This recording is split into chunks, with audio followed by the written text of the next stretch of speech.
Hello guys, welcome to your YouTube channel people teacher. तो आज की वीडियो में हम बात करेंगे साइकोलॉजी के टॉप मोस्ट इंपॉर्टेंट क्वेश्चन। आज की वीडियो हम साइकोलॉजी के प्रीवियस ईयर के क्वेश्चन पेपर को सॉल्व करेंगे। तो वीडियो शुरू करने से पहले एक इंपॉर्टेंट इन्फॉर्मेशन आपको देनी थी। अगर आप में से कोई भी HPJPT टेट का जो बैच है 2024 का ज्वाइन करना चाहता है, जिसमें कि आपको ऑनलाइन क्लासेस प्रोवाइड की जाएगी, मंडे से लेकर सैटरडे तक आपकी डेली ऑनलाइन क्लासेस होगी।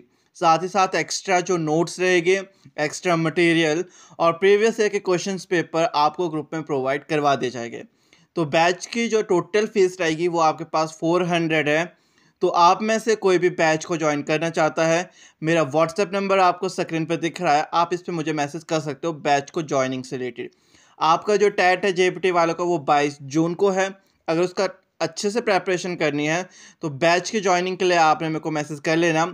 और 25 अप्रैल तक आपकी एडमिशन स्टार्ट है।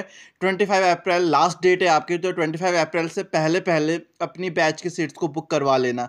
तो फिलहाल करते हैं वीडियो को शुरू। यहाँ पे साइकोलॉजी सेक्शन का जो सबसे पहला क्वेश्चन पूछा गया था हमारे से वो था, किसने कहा दो बालकों में समान मानसिक योग्यताएं नहीं होती। देखो, किसने कहा वाले क्वेश्चन आपका रिपीटेड होते हैं, हर साल पूछे जा रहे। तो एक ऐसा टॉपिक है, ये किसने कहा वाला एक टॉपिक ही बोल सकते हैं इसको, कि यहाँ से क्वेश्चन आ रहे। तो आप इनको लिखा करना कि किसने कहा दो बालकों में समान मानसिक योग्यता नहीं होती है। ए हरलॉक, बी सोरेनसन, और सी है हमारे पास वुडवर्थ, और डी है क्रो एवं क्रो। तो जो हमारे को ये कहा था कि ना दो बालकों में समान मानसिक योग्यता नहीं होती है, तो हमारे ये हरलॉक ने कहा था। तो इसका जो सही ऑप्शन है वो है हमारे पास ऑप्शन नंबर ए हरलॉक। तो नेक्स्ट बात करते हैं क्वेश्चन नंबर 2। बहुत ही इंपॉर्टेंट टॉपिक है ये हमारा, ठीक है। छात्रों में चोरी की आदत को कैसे दूर किया जा सकता है। देखो, कई बार क्या होता है, जो छोटे बच्चे होते हैं ना, वो चोरी करने की आदत में फंस जाते हैं। वो हमारा हेरिडिटी, एनवायरमेंटल फैक्टर कुछ भी हो सकता है, ठीक है। ये भी पूछ जाता है कि चोरी करने में जो आदत में हो जाती है तो वो फैक्टर क्या है। वो हमारा हेरिडिटी और एनवायरमेंटल फैक्टर दोनों आते हैं। और यहाँ पे पूछा गया था कि जो आदत है उसको हम दूर कैसे कर सकते हैं। ए है हमारे पास पारितोषिक देकर, बी है उदाहरण देकर, सी है ताड़ना देकर, और डी है हमारे पास सजा देकर। देखो, जो ये सजा और ताड़ना देकर, ये तो बिल्कुल ही नहीं हो सकता। आप सजा दोगे तो बच्चा ढीठ बनेगा, ना कि वो सुधरेगा, ठीक है। और पारितोषिक देकर भी नहीं हो सकता। हाँ, उदाहरण देकर बच्चा सुधर सकता है। आप किसी महान व्यक्ति का उदाहरण दे दो, कोई अच्छे साइंटिस्ट का उदाहरण दे दो, कोई अच्छे नेताओं का उदाहरण दे दो, तो बच्चा सुधर सकता है। या कोई ऐसे व्यक्ति का उदाहरण भी दे सकते हो जो उसने चोरी की होगी, और उसके बारे में बताओ कि आखिर जो चोरी किया है उसको, फिर चोर को क्या होता है उसके साथ, उसको पुलिस ले जाती है, बाद में उसका कैसी लाइफ होती है। तो आप उससे को उदाहरण दे करके सुधार सकते हो। नेक्स्ट बात करते हैं क्वेश्चन नंबर 3 की। हमारा निदान कहते हैं ए अधिगम, बी शिक्षण, सी कठिनाइयों का पता लगाना, और डी इनमें से कोई नहीं। तो जो इसका सही ऑप्शन है वो है ऑप्शन नंबर सी, कठिनाइयों का पता लगाना। नेक्स्ट बात करते हैं क्वेश्चन नंबर 4 की। जो शिक्षा मनोवैज्ञानिक सहायक है, जो एजुकेशनल साइकोलॉजी है, वो हमारे को किसके लिए हेल्प करती है। ए स्वयं को समझने के लिए, मतलब अपने बारे में समझना, क्या हमारे बारे में, ठीक है। बी है बालकों को समझने में, जो बच्चे हैं उनके बारे में समझना। सी है हमारे पास शिक्षण विधियों के चयन में, जो शिक्षण की विद्या है, कौन सा मेथड को हमें चूज़ करना है बच्चों के लिए, कौन सा मेथड सही है उसका सिलेक्शन करने में। डी है हमारे पास संपूर्ण शिक्षण प्रक्रिया में, पूरी जो हमारी शिक्षा प्रक्रिया है उसमें। तो जो सही ऑप्शन है वो है हमारे पास ऑप्शन नंबर डी, संपूर्ण शिक्षण प्रक्रिया में शिक्षा मनोवैज्ञानिक सहायक है। तो नेक्स्ट क्वेश्चन नंबर 5 हमारे से पूछे गया, सृजनात्मक की पहचान होती है। तो सृजनात्मक वाला हमारे एक ऐसा मोस्ट इंपॉर्टेंट टॉपिक है साइकोलॉजी का, जिसके रिगार्डिंग हर साल 1 या 2 क्वेश्चन आपको देखने को मिलेंगे। तो सृजनात्मक और जो हमारे इंडिविजुअल डिफरेंस है ना, ये हमारा फर्स्ट ईयर में शायद से 3rd यूनिट है, जिसके रिगार्डिंग आपको क्वेश्चंस देखने को मिलते हैं। तो अगर आप अभी फर्स्ट या सेकंड ईयर में हो तो अच्छे से पढ़ना साइकोलॉजी। तो यहाँ पे हमसे क्वेश्चन पूछता, सृजनात्मक की पहचान होती है। ए था हमारे पास पुराने व्यवहार से, बी था चित्रकला से, सी है संगीत से, और डी है नवीन परिणाम से। अब देखो, सृजनात्मक की बात करें तो जब हम बात करते हैं ना सृजनात्मक, बोले क्रिएटिव पर्सन, तो नवीन परिणामों से हमें पता चलता है आखिर वो किस तरीके से नई नई चीज़ों को देख रहा है, किस तरीके से नई नई चीज़ों का आविष्कार कर रहा है, किस तरीके से नई नई चीज़ों को बना रहा है। तो इसका जो सही ऑप्शन है वो है ऑप्शन नंबर डी। तो नेक्स्ट क्वेश्चन नंबर 6 हमारे से पूछा गया था, अहम संपूर्णता बनाम निराशा की अवस्था है। ए है हमारी 30 से लेकर 65 वर्ष तक, बी है 20 से लेकर 30 वर्ष तक, सी है हमारे पास 65 वर्ष या इनमें इससे अधिक, और डी है हमारे पास 12 से लेकर 19 वर्ष तक। तो जो इसका सही ऑप्शन है वो है हमारे पास सी, 65 वर्ष या इससे अधिक। नेक्स्ट क्वेश्चन नंबर 7, बहुत ही इंपॉर्टेंट क्वेश्चन है भी। दूसरे वर्ष के अंत तक शिशु का शब्द भंडार हो जाता है। ए है हमारे पास 50 शब्द, बी है हमारे पास 272 शब्द, सी है 301 और डी है हमारे पास 450 शब्द। तो जो हमारा इसका सही ऑप्शन है वो है ऑप्शन नंबर बी।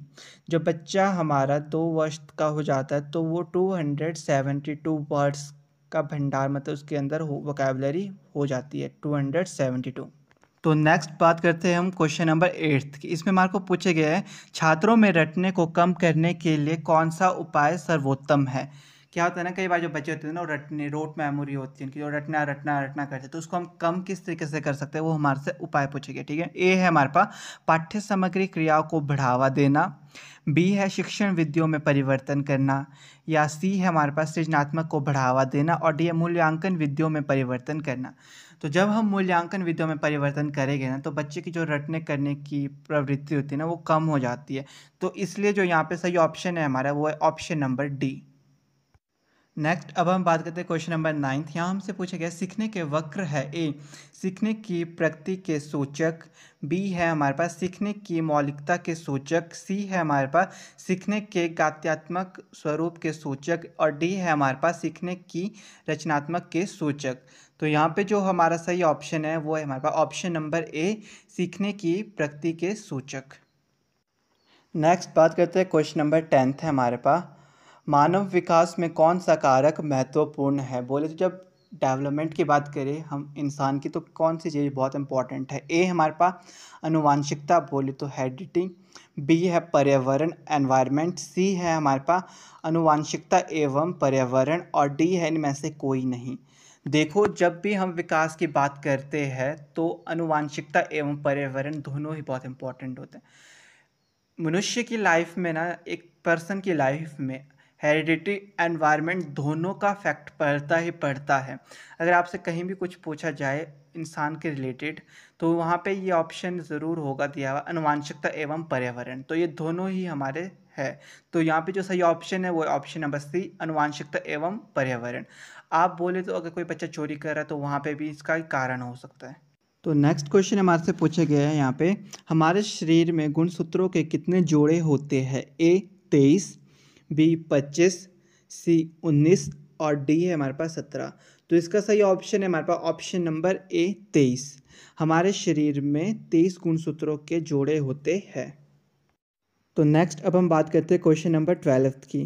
बालक के व्यक्तिगत अध्ययन की मनोवैज्ञानिक विधि है। ए है हमारे पास रेटिंग स्केल, बी है प्रश्नावली, सी है हमारे पास केस स्टडी और डी है प्रयोगात्मक विधि।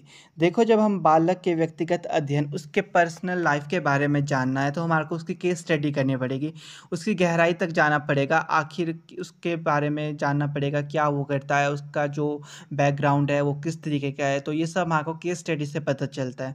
तो इसका सही ऑप्शन है हमारे पास सी। तो नेक्स्ट क्वेश्चन, क्वेश्चन नंबर 13, बहुत इंपॉर्टेंट क्वेश्चन है ये हमारे पास। तो ये यहाँ पे पूछा गया है, एक मूर्त बुद्धि, दो अमूर्त बुद्धि एवं तीसरी हमारी सामाजिक बुद्धि, 3 प्रकार के बुद्धियों के प्रकार किस मनोवैज्ञानिक द्वारा दिए गए थे। तो ये हमारे थॉर्नडाइक के द्वारा दिए गए थे। तो इसका जो सही ऑप्शन है हमारे पास ऑप्शन नंबर डी। तो नेक्स्ट क्वेश्चन, क्वेश्चन नंबर 14, ये हमारे पास रिपीटेड और मोस्ट इंपॉर्टेंट क्वेश्चन है। ठीक है, तो यहाँ पूछा गया था हमारे पास प्रथम मनोवैज्ञानिक प्रयोगशाला की स्थापना किसने की थी। तो जो हमारी प्रथम जो मनोवैज्ञानिक प्रयोगशाला थी उसकी स्थापना हमारी वुंट ने की थी, और कब की थी ये भी पूछा जाता है। तो ये की थी हमारी 1879 में। तो इसका जो यहाँ पे सही ऑप्शन है वो है ऑप्शन नंबर सी। तो नेक्स्ट क्वेश्चन नंबर 15 है हमारे पास, कूट संकेत प्रक्रिया है। ए विस्मरण, बी स्मृति, सी संवेदना और डी है हमारे पास संवेग। तो जो हमारी कूट संकेत प्रक्रिया है ये हमारी स्मृति की प्रक्रिया है। तो इसका सही ऑप्शन है हमारे पास ऑप्शन नंबर बी, स्मृति से आया हुआ है। तो आपका ये साइकोलॉजी में सेकेंड ईयर में बहुत ही मोस्ट इंपॉर्टेंट टॉपिक है एक मेमोरी वाला, जो कि स्मृति के रिगार्डिंग क्वेश्चन आपके पास हर साल पूछे जाते हैं। 2 क्वेश्चन या 3 क्वेश्चन पूछे ही जाते हैं। तो बहुत इंपॉर्टेंट टॉपिक है, आप इसको अच्छे से पढ़ के ना। और ये भी बहुत इंपॉर्टेंट क्वेश्चन, क्योंकि ये क्वेश्चन रिपीटेड है, तो आप इसको भी याद रखने। एक क्वेश्चन जो आपसे पूछा गया ये है, समचयन समृद्धि की प्रक्रिया है। जो हमारी समचयन समृद्धि है ना, उसकी कौन सी प्रक्रिया है ये, ठीक है। ए हमारे पास दिया गया प्रथम, बी द्वितीय, सी तृतीय, डी चतुर्थ। तो जो इसका सही ऑप्शन है वो हमारे पास ऑप्शन नंबर बी द्वितीय, समचयन समृद्धि की द्वितीय प्रक्रिया है। तो अब हम बात करते हैं अपना नेक्स्ट क्वेश्चन नंबर 17 हमारे से पूछा गया था, प्रेरणा की आवश्यकताओं का अनुक्रम सिद्धांत किसका है। तो जो ये हमारा सिद्धांत है ये हमारा मैस्लो का। तो इसका यहाँ पे जो सही ऑप्शन है वो है हमारे पास ऑप्शन नंबर ए। तो नेक्स्ट बात करते हैं क्वेश्चन नंबर 18 हमसे पूछा गया यहाँ पे, बुद्धि एवं सृजनात्मक में प्राय किस प्रकार का संबंध पाया जाता है। ए है हमारे पास दिया विधेयात्मक, बी है निषेधात्मक, सी है हमारे पास शून्य, और डी है उपरोक्त सभी। उपरोक्त सभी तो नहीं होगा और शून्य भी नहीं होता, ठीक है। तो इसका जो सही ऑप्शन है वो है हमारे पास ऑप्शन नंबर ए। तो नेक्स्ट बात करते हैं अपना क्वेश्चन नंबर 19। ये बहुत ही इंपॉर्टेंट क्वेश्चन है आपके पास, ठीक है, क्योंकि बाल अपराध से ना आपके पास बहुत सारे क्वेश्चन पूछे जाते हैं, इवन कि हर साल क्वेश्चन पूछे जाते हैं। ये ऐसे कुछ टॉपिक्स होते हैं जिसके बारे में आपको बता रहे हैं, जैसे समृद्धि एक मेमोरी वाला टॉपिक है, वहाँ से रिगार्डिंग आपके पास हर साल 2-3 क्वेश्चन पूछ जाते हैं। बाल अपराध वाला ये टॉपिक है, यहाँ से आपके पास हर साल 1-2 क्वेश्चन पूछे जाते हैं। तो यहाँ जो हमसे क्वेश्चन पूछा गया है वो है हमारे पास बाल अपराध कैसा व्यवहार है। आखिर जो बच्चे वो अपराध करते हैं, जो छोटे छोटे बच्चे, वो किस तरह का व्यवहार होता है, ठीक है। तो यहाँ पे एक और क्वेश्चन भी आपका बन जाता है कई बार कि बाल अपराध का कारण क्या है। तो ये हमारा सामाजिक भी हो सकता है, एनवायरनमेंट भी हो सकता है, हेरिडिटी। तो ज़्यादातर इसका जो सही ऑप्शन होता है वो होता है हमारा एनवायरनमेंट एंड हेरिडिटी फैक्टर, ठीक है। तो यहाँ पे हमसे पूछा गया था कि बाल अपराध कैसा व्यवहार है, ठीक है। तो हमारा जो बाल अपराध है ना वो हमारा समाज विरोधी व्यवहार है। तो यहाँ पे सही ऑप्शन है हमारे पास ऑप्शन नंबर ए, समाज विरोधी। तो नेक्स्ट क्वेश्चन नंबर 20 हमारे से बहुत ही अच्छा क्वेश्चन पूछा गया, क्रियाकलाप तकनीक है जो हमारा एक्टिविटी बेस्ड मेथड है, आखिर वो किस तरह का मेथड है। ए है हमारे पास कक्षा केंद्र, क्या वो जो क्लास सेंटर्ड है, बी है हमारे पास अध्यापक केंद्र बोलते टीचर सेंटर्ड, और सी है विषय केंद्र सब्जेक्ट सेंटर्ड, और डी है हमारे पास विद्यार्थी केंद्र मतलब चाइल्ड सेंटर्ड। अब देखो जब हम एक्टिविटी करा रहे हैं तो वहाँ पे जो भी हमारी एक्टिविटीज़ हो रही है वो हमारे बच्चों को ध्यान पे रख के होती है, ठीक है। ना विषय को ध्यान में रखा जाता है, ना अध्यापक को, ना कक्षा को, वहाँ पे सिर्फ विद्यार्थियों को बीच में रखा जाता है। तो इसका सही ऑप्शन है हमारे पास विद्यार्थी केंद्रित। तो नेक्स्ट क्वेश्चन नंबर 21 हमसे पूछा गया था यहाँ पे, वुडवर्थ के SOR मॉडल में ओ का क्या तात्पर्य है। किसके मॉडल की बात हो रही है हमारे यहाँ पे, वुडवर्थ के, ठीक है। ए है हमारे पास दिया हुआ यहाँ पे उद्दीपक, बी है प्राणी, सी है अनुक्रिया, और डी है हमारे पास व्यवहार। तो जो हमारा वुडवर्थ का SOR मॉडल में ओ का तात्पर्य था हमारा प्राणी से। तो इसका जो सही ऑप्शन है वो है हमारे पास ऑप्शन नंबर बी, प्राणी।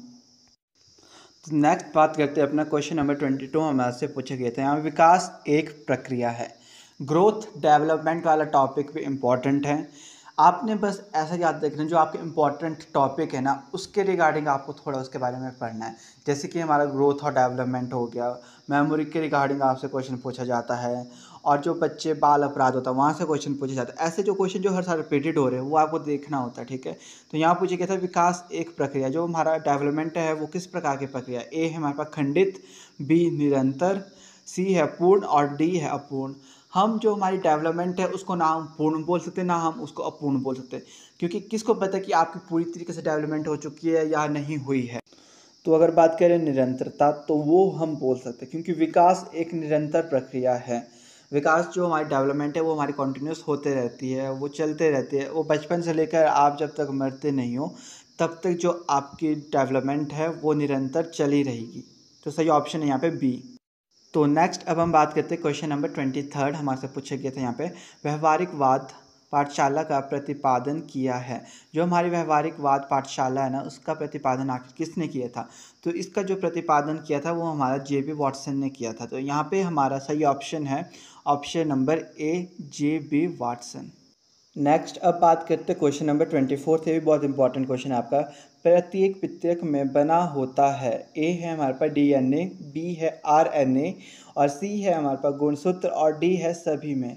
तो इसका जो सही ऑप्शन है वो है ऑप्शन नंबर ए, DNA। तो नेक्स्ट क्वेश्चन नंबर 25 हमारे से पूछे गए थे यहाँ पे, वार्तालाप उदाहरण है। ए हमारे पास दिया गया था यहाँ पे संवेदीगात्मक अवस्था, बी है अपूर्ण क्रियात्मक अवस्था, सी है स्थूल क्रियात्मक अवस्था और डी है हमारे पास औपचारिक क्रियात्मक अवस्था। तो जो हमारा वार्तालाप है वो हमारा उदाहरण है स्थूल क्रियात्मक अवस्था का। तो यहाँ पे हमारा सही ऑप्शन है ऑप्शन नंबर सी। तो नेक्स्ट बात करते हैं अपना क्वेश्चन नंबर 26। ये थोड़ा लॉजिकल क्वेश्चन भी आपके लिए। इसमें यहाँ पे पूछे गए हमारे पास शारीरिक विकास का क्षेत्र है। ए हड्डियों का विकास, बी है हमारे पास स्नायु मंडल का विकास और सी है हमारे पास मांसपेशियों का विकास, डी है इन सभी का। तो जब हम शारीरिक विकास की बात करें तो हमारा इन सभी का विकास होगा। हमारा हड्डियों का विकास होगा, हमारा मांसपेशियों का होगा, स्नायु मंडल का विकास होगा। तो इसका सही ऑप्शन है हमारे पास ऑप्शन नंबर डी इन सभी का। तो नेक्स्ट बात करते हैं अपना क्वेश्चन नंबर 27 हमारे से पूछा गया था। यहाँ पे स्वायत्तता बनाम लज्जा एवं शक की अवस्था है। ए हमारे पास 0 से लेकर 1 वर्ष, बी है हमारे पास 4 से लेकर 6 वर्ष, सी है हमारे पास 2 से लेकर 3 वर्ष और डी है हमारे पास 11 से लेकर 12 वर्ष।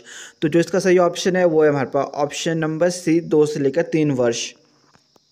तो नेक्स्ट बात करते हैं क्वेश्चन नंबर 28 हमारे पास पूछे गए थे। यहाँ पे जीववाद प्रवृत्ति बालक में किस अवस्था में पाई जाती है। ए है हमारे पास इड, बी है अहम और सी है हमारे पास परा अहम, डी इन सभी में। तो इसका सही ऑप्शन है हमारे पास ऑप्शन नंबर ए इड। तो नेक्स्ट बात करते हैं क्वेश्चन नंबर 29 हमारे से पूछे गए। यहाँ पे वास्तविकता के गुण पाए जाते हैं। ए है हमारे पास अमीर के बच्चों में, बी है गरीब के बच्चों में, सी है हमारे पास सृजनशील बच्चों में और डी है हमारे पास सामान्य बच्चों में। तो जब वास्तविकता की बात करें तो ये हमारे जो गुण होते हैं ये हमारे सृजनशील बच्चों में पाए जाते हैं। तो इसका सही ऑप्शन है हमारे पास ऑप्शन नंबर सी। नेक्स्ट बात करते हैं लास्ट क्वेश्चन जो कि हमारा साइकोलॉजी सेक्शन का पूछा गया था। यहाँ पे किसने विस्मरण पर प्रयोग किया। ए है हमारे पास एबिंगहॉस, बी है हमारे पास वुडवर्थ और सी है हमारे पास स्टाउट और डी है इन में से कोई नहीं। तो इसका सही ऑप्शन है हमारे पास ऑप्शन नंबर ए एबिंगहॉस। तो आज की वीडियो में बस इतना ही। मिलते हैं अपने नेक्स्ट वीडियो में एक नए टॉपिक के साथ। तो आशा है कि आज की वीडियो आप सबके लिए बहुत हेल्पफुल रही होगी। तो अगर वीडियो थोड़ी भी अच्छी लगी होगी तो वीडियो को प्लीज़ लाइक शेयर कर देना और साथ ही साथ चैनल को सब्सक्राइब कर देना, क्योंकि इसी चैनल पे आपको HPTET की सारी प्रिपरेशन करा दी जाएगी।